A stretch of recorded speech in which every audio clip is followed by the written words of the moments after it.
না। ভারতের একজন ধনকুবের আছে, নাম শুনেছেন না? মুকেশ আম্বানি।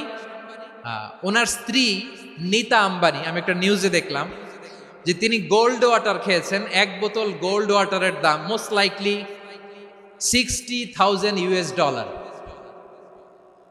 $60,000 এক বোতল গোল্ড ওয়াটার। কেন? এটা খেলে বার্ধক্যের ছাপ নাকি চেহারায় লাগে না।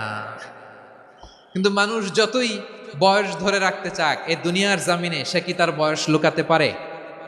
আমার কলিজা টুকরা সিলেট, আওয়াজ করে বলেন, এই দুনিয়ার জীবনে বয়সকে ধরে রাখা যাবে? আপনি অমর হবেন জান্নাতে, চির সুস্থ হবেন জান্নাতে। আপনি যদি চির যৌবন থাকতে চান, চির যুবক, এটা পাবেন জান্নাতে। সুবহানাল্লাহ বলেন। ওই জান্নাতে আপনি যেতে চান তো? চান?